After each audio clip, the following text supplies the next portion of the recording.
everyone, and welcome back to Let's Take 5, the podcast where we take a cinema legend, take 5 of their films, we'll highlight their excellence and range. My name is Austin Luger. My name is Ray Martindale.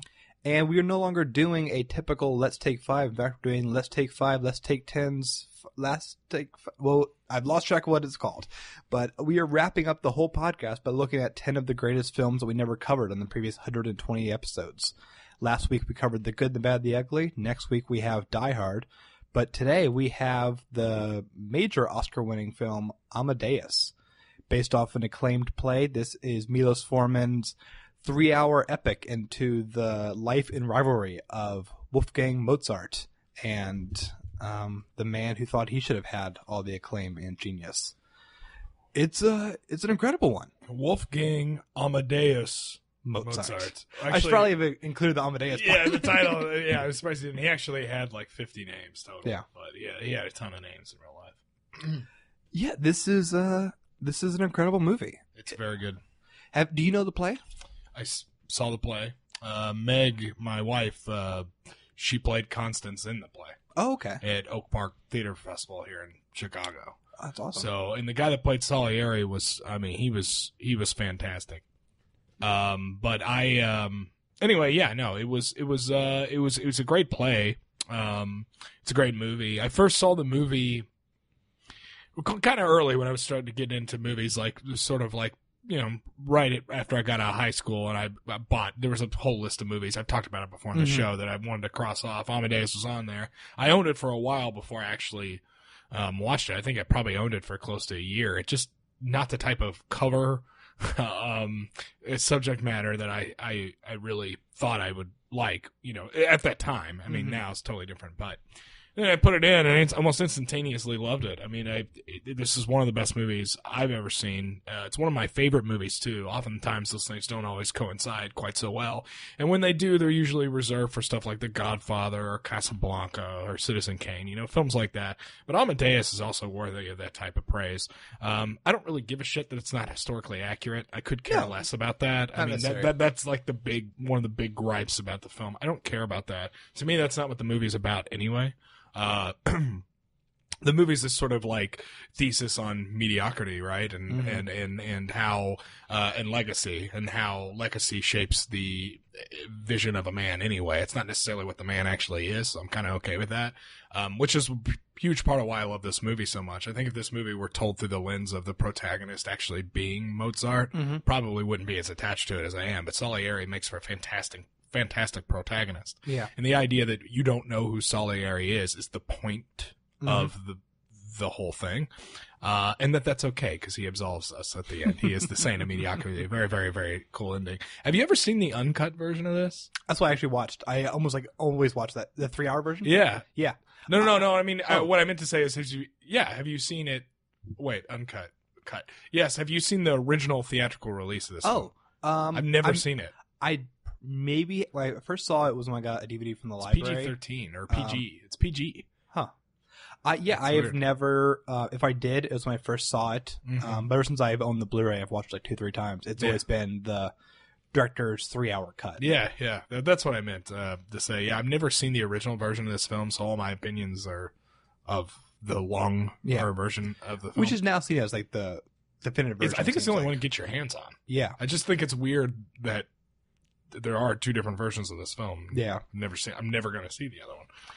I think always when like these things come out, studios worry about like the length. They'll draw box office away, or for some movies where you can only fit so many of them in a screening of a day. That was a big deal about Return of the King. It's like, we do the full cut, then we can play 3 versions a day as opposed to 5 films a day. Right. Later. But but this is a movie where you talk about the historical accuracy. I also do not care that's not real. I love this idea of taking these public figures and kind of using their myth and legend to kind of create these really human stories. That's why I think The Social Network is so good. That is not a completely accurate depiction of what was going on in Mark Zuckerberg's head at the time, because they did not interview him and had no intention to. They weren't there. Like, I mean, there's there's a lot of speculating. I'm not talking about like the big the Social Network's a little different just because all the subjects of that film are still alive, and it was made about people that were here recently, so you have more of a context for it. But even then, no one was actually in the dorm room with them whenever they were. I mean, you can make an educated guess on those type of things. With Mozart, it's a lot more difficult because we're talking about a guy that died in the late 1700s, so it's a long time ago. So there's a lot of speculation there, and in another country. But like both these films have these kind of great element of like going down to like the Greek tragedy, Shakespearean look at these characters. I mean, this is such a grand epic movie about, one of the greatest composers of all time, but really it's about a rivalry. Part of which the other guy didn't even know he was in the rivalry. Yeah. The other guy doesn't even know, which makes for some great entertainment in the sense that great storytelling, because it's not that he doesn't know because he literally doesn't know, but also because like Mozart would ever question or ever think for 2 seconds Salieri was a rivalry to his genius. Yeah. That such a thing would be absolutely unheard of and so completely laughable that he would laugh. Okay, I'm hearing his laugh in my head right now. It's very loud. Yes, he would totally. It would be absolutely ridiculous to say he was his rival anyway. But yeah, there is a rivalry. But there's also one between Salieri and God, right? Like that's that's sort of the actual rivalry, because to Salieri, God put his voice into this a creature, as he describes him, awful person, and yet did not give him the gift. And now this person's there as sort of a mockery to him and his prayers to God. So it's that to me is almost more so the sort of silence of God and this arguing against that. Right. And it's kind of tying that all into God ought to, in Salieri's eyes, give gifts to those who deserve it. And in this case, it's always a system of like class and privilege. To see Mozart, who is way poorer than like anyone else on the screen. In fact, during the movie, he is barely needing money. Part of that is because of his personality. Oh yeah.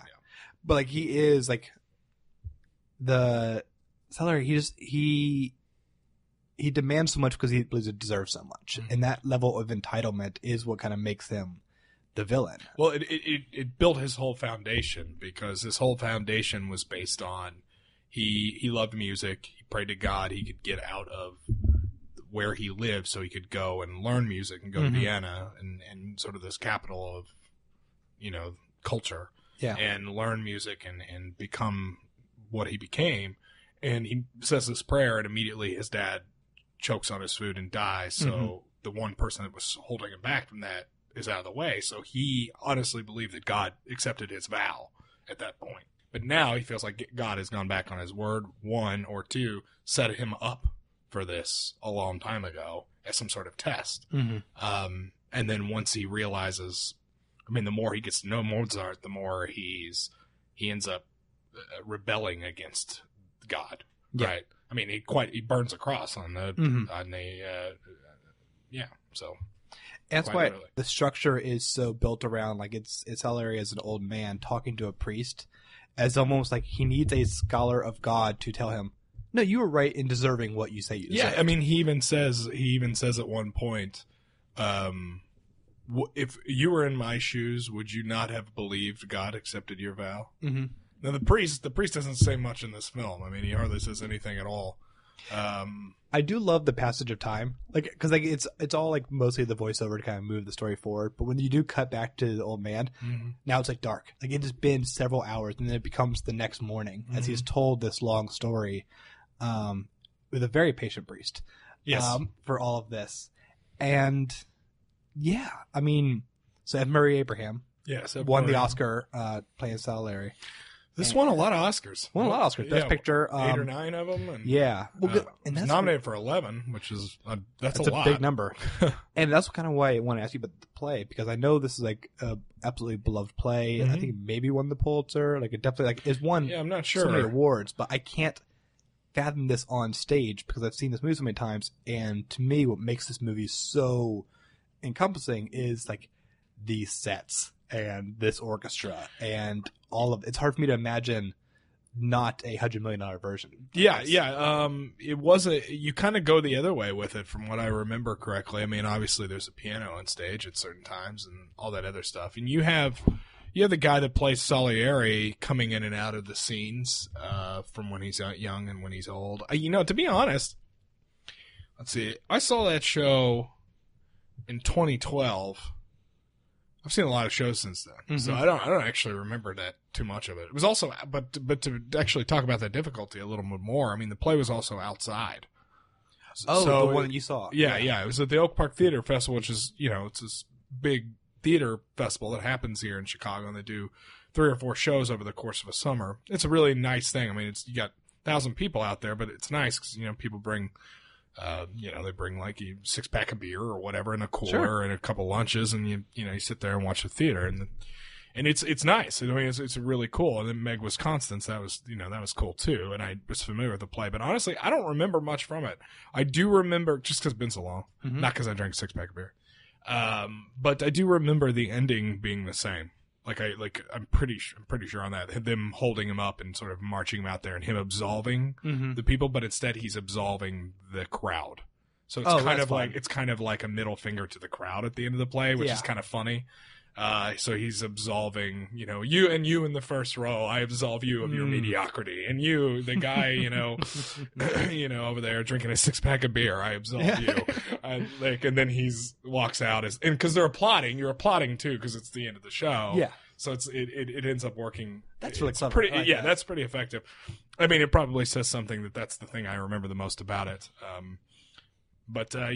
That and one other thing that the Tim Hills character of Mozart is so memorable in this film that I really don't think that's a role anyone like. Okay, F. Murray Abraham won the Oscar, and he should have been, but another guy was nominated for the Oscar. The same, not supporting, best actor was Tim Hills as well, and who didn't have much of a career, hasn't had much of a career. I mean, he's in a few things, but that is a hard role to step into. Yeah, and especially, I imagine people playing the role now on stage, having that laugh. There's so many choices that are so iconic that he made that I don't think it's if they ever cast Back to the Future one day, I mean, you think, wow, who would be harder to cast, Doc or Marty? And I'm like, what about Biff? Yeah. That's a hard one to redo, because that is it's kind of the same situation here. And I know Mark Hamill was originally cast in this role, which is kind of funny. Oh, as Mozart? Yeah, as Mozart. I was looking at, there's a bunch of other people who were in consideration, and a little bit kind of went down to this guy who he's incredible. And what I learned about him is he did retire a bit from acting after a couple good TV stuff after this, but he's known for I don't this. Think he considers himself an actor, actually. Yeah. He's known for this and Animal House. Yeah, which are very different performances. And weirdly, he laughs more in Amadeus than he does in Animal House. Animal House. I was trying to. Never mind. We're not going to talk about that. But I had a conversation about Animal House last night. It's just funny we're talking about it. But yeah, no, it's true. So iconic, and not to take anything away from F. Murray Abraham. I think he should have won the Oscar. It's absolutely brilliant. But the role of Mozart in this movie is brilliant. I think why people are drawn to this as a biopic than so many other ones, because its subject isn't just he actually literally is told he's a genius for 3 hours, and yet he is obnoxious. And he's obnoxious in that perfect balance of he's actually still very charming. You enjoy being around him, but you also get why every stiff in the room hates him.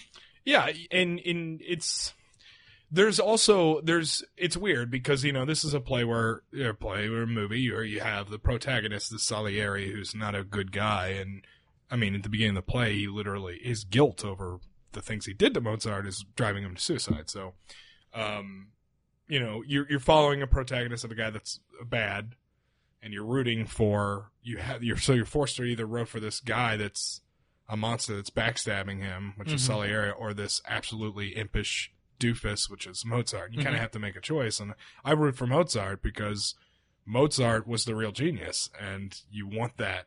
You want his recognition for that. I mean, you kind of do. It's like people are good at their jobs. You want them to get recognized for it. And I felt that weird not so much during the beginning of the play because we keep calling it play. That's funny. I know. I do the same thing movie, too. Yeah. Because he is so much of the movie from his point of view is that he just wants the music to be the best it can be. And so whenever people try to like edit him, he's very angry because you can tell like he's thought about this so much that he knows like, no, I've considered that this is the best way this show can be. So when they kind of have the first confrontation early in the film, when you have Mozart improving upon Salieri's composition, it's one of the best scenes ever. Yeah, and it's not mean. I mean, Salieri is devastated by it and offended, but like it really is someone going like, I like what you did. If we do this, it's better. It's kind of that's his focus is the music, and that's also what Mozart's career was. Yeah, like a lot of people. I'm not saying a lot of people don't know this. A lot of people probably do know this, but Mozart was famous for taking sampling other music and pulling something from it, creating something different. I mean, the most famous example would be Pachelbel's Canon, which everyone knows. It's a wedding march often played, Pachelbel's Canon and everything, and now we see it in everything. Every song has a version, like as we go on, like these songs. There's like you could go down a list of like a million songs that use Pachelbel's Canon. Well, it's known as Pachelbel because a guy named Pachelbel wrote it, but the reason why everyone knows it is because the version we all know today was Mozart. Yeah. So it's like it's kind of interesting because that was, even though like, you know, the story's not that it's not accurate to you know, it's fiction. They still ground it in a sort of real life thing that happened. He's taking Salieri's music and he proves upon it. And the best thing about that scene is that it is way better. It's what Salieri had was really cute and catchy, and Mozart sat down and said, that doesn't really work, does it? And then he does it, and it's way better. I mean, it's a way better. And it's such a scene where like I know nothing about classical music, that it holds your hand in a not condescending way of like, here is what mediocre looks like, and this is what greatness sounds like. So you're establishing a clear difference of what Mozart's able to do, which makes you appreciate what Mozart's doing later. Because like another great scene where they're doing this kind of faux collaboration is at the end when Mozart's in bed dying, and he can hear the whole music, and that is kind of a genius artist way to kind of see things in film. But you can also understand with like you get to see him like editing and working in a way that you always just see finished compositions. And Salieri can't keep up because he's not as good. Yeah, and he doesn't get to see like he can't hear why this note with this note. I have no idea what those notes even are myself, but then to hear them like in Mozart's head, you hear them clash and have that impact, is a great way to have a movie that classical musical fans can love, and people like me who are not educated in that also still have the same film. My wife is a classical music fan, can read by ear, and she reads. I mean, she can do it, and she loves this film. And I think a big part of that's that there's two scenes where that's what really effective, or two different tricks they do that I think are really effective. And we hit it on one of them. The one scene where that's really illustrated is the Salieri introduction to Mozart scene. Well, it's not the introduction; it's the second time, but it's the first time they see each other face to face, and that scene, something else is said in that scene too, which is he tries to hand him the music and he goes, no need, I have it here. Yeah. They're like, from one hearing only? And he's like, yeah, I think so. So he just heard the song for like a split second, but it's already in his brain. That is one. Two is another effective thing they do is when music is read by any of the characters that can read music, it's scored. So we, as the audience, get to hear what he's hearing in his head. And that's illustrated great when Salieri grabs his music and it's like, I didn't understand it at first. And then out of nowhere, a bassoon came in, and then you hear the bassoon actually play. And it's really easy, but it pulls off great narrative trick. Like it's so useful to the audience to have that instruction, and then also to understand and appreciate why the music is so beautiful. I mean, you and I, actually, most people, even if you can read music, aren't going to look at a piece of paper and they're going to go, yeah, okay, I can read all that and I hear how that sounds or whatever. But this gives us the added advantage of actually hearing the music out loud, one, and also getting instructed to us like a teacher would on why the music is so great. Yeah. And then lastly, I guess it deepens the appreciation that we have for Mozart and Salieri's appreciation for him, which drives his hatred towards him. So it's important to note there. Yeah. And I assume that music was really Mozart's that they used during those scenes. I don't know why they wouldn't. So it would be bizarre. I mean, even if it wasn't, it's still effective, but yeah. And then you also get the complicated kind of personal life of Mozart, which kind of goes into the balance of, is he like obnoxious or actually like very fun to be around? And you have like all these women, and it's always so amusing because you get a love of life that Mozart has that like Salieri would not allow himself, partly because of his beliefs, but also because what he deems to be a proper way to live, and this is how you get God's approval for God's gifts. Mm-hmm. And all these things, especially the complications with his wife, who every time I watch the film, I think the character's more brilliant. Oh, I love his wife in this film. I think that the actress is adorable. Mm-hmm. And I think that and they use at the beginning how adorable she is to sort of work as they use it as sort of a naivete, like she's, mm-hmm. Kind of bright-eyed and whatever, but towards the end of the film, I mean, she goes through a complete transformation. I mean, she's willing to get her hands dirty. First of all, she's willing to sleep with Salieri in order to ensure the post that Mozart gets. That's mm-hmm. one, which I assume would have been cut from that audition we're talking about. I imagine. Since it was PG. And then, later in the film, I mean, she leaves him. And she's the one who like has such a wise understanding of what's going on. Certainly, I mean, she's essentially acting as his manager, mm-hmm. Demanding kind of money up front at the end because mm-hmm. they're very poor and they need the money. And she understands that he's having affairs at the very beginning. Mm-hmm. That scene where they kind of are on stage and they're trying to like talk around barely that Mozart's definitely sleeping with the leading lady. Hilarious. That seems hilarious. It's really funny. Yeah. And I actually love Jeffrey Jones in that scene. He's really good in that. Yeah. He is very good in this movie mm-hmm. and not in real life. Yeah, he's not good in real life, but I do actually enjoy pretty much all of his performances. I know. He's really funny. Bad person, good actor, shouldn't work again. But yeah, in this movie, I love kind of his role. There it is. Yeah, and then there it is. As the movie kind of, as you talked about, like uses the score and understands like how to depict Mozart as a genius, it also knows how to use the people who are in charge of the stage and money and who allows who to play to be so arbitrary. Like the idea, like this guy who has no real musical like talent himself, but gets to decide who gets to have operas and such. Not that he yawned once and now like can devastate a career. Mm-hmm. It is so wonderfully frustrating. Mm-hmm. The classic scene of there's just too many notes is amazing. Yeah. And it is one of the few times you get to see Mozart young properly man, angry. There's only so many notes the human ear can hear. Yeah. It's great. Do you have any suggestions on which to cut? Well, just cut some. Just cut some, yeah. And like a lot of times, those box seats back in the day, they were there in order for the crowd to see the people seeing mm-hmm. the show to gauge their reactions. And of course, if the king or the noble didn't like a show, then it would close. Yeah. So he yawned and ruined him.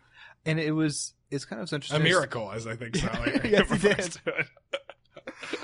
I love the way they depict the kind of these big scenes, because you see that first of all they are expensive. You get so many people like on stage, not just using the instruments, but to dance, and you kind of get to see this blending of different types of theater. Right? You get the very like the upper elite can afford these things, but also kind of getting this populism. I kept thinking about some of these big things is that this is musical theater. Mm-hmm. Like you have so much like dance and performance going on that is very fun, but is not exactly what they're selling as like this is art that only the educated can understand. Right.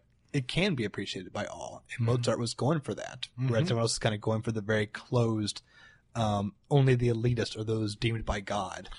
Well, yeah. I mean, even in the big first debate that he has is about, making an opera in German instead of Italian. Well, the people of Austria were speaking German. Yeah.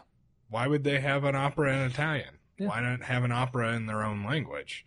And that speaks to your point you're talking about, and they're so disgusted by that, like, but Italian is the proper language for this, even though it doesn't go with the story or go with the audience. Yeah. It is their idea of what is elitism and what is good art and bad art. Yeah. Let it be German. Let it be German. Any final thoughts? Yeah, no, I don't have much to say. I think we covered a lot of it. I mean, we probably could have gone on some more and talk about Mozart's father, which sort of drives his arc in the film too, because they are kind of dual leads. Even though Salieri is, the protagonist, but yeah, I mean, it's great. It really is one of those films that I could watch off. I mean, not many 3-hour films could I say like I could watch pretty much any day. I mean, it's really, really great. My only suggestion, if you haven't seen it before, is watch it in some place where you could play it really loud. Yeah. The movie is best enjoyed loudly. Yeah, I think this must be one of the most popular 3-hour films. I mentioned to some coworkers at work that I watched this weekend. Mm-hmm. Like, I love Amadeus. Yeah. I think like this and Lord of the Rings, people actually will sit down the whole time for it. Mm-hmm. All right, so that is our thoughts on Amadeus. You can check out any other episodes of Let's Take 5 over at theartofmore.com. We'll be back next week as we discuss Die Hard. And, we're at theartofmore.com. You can check out other podcasts, including The Immortals. This week, I believe we are on a hiatus. So we have a very small episode that is just to have JC catch up on The Adventures of Robin Hood and Pedro catch up on Point Blank and a small song review. So that's just a short episode that came out yesterday. Also check out Ad Absurdum, where two lawyers talk about real-life legal implications and pop culture. Lots of back episodes. You could look for that. Where can we find you, Eric? Constant Diversions, the YouTube channel. Nice. And, follow us on Twitter and leave us a review on iTunes. Special thanks to Adam Lord for all the music. And like I said, we'll be back next week. I'm Austin Ligger. I'm Eric Martindale. Bye, everyone. Bye-bye. You're merciful God. He destroyed his own beloved. Rather than let a mediocrity share in the smallest part of his glory, he killed Mozart and kept me alive to torture. 32 years of torture, 32 years of slowly watching myself become extinct. My music growing fainter, all the time fainter, till no one plays it at all.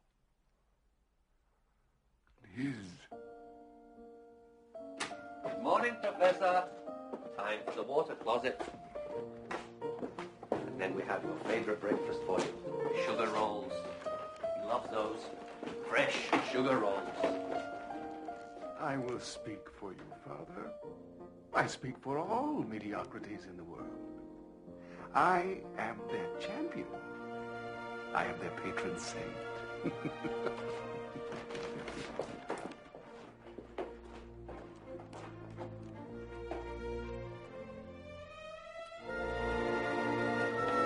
Mediocrities everywhere.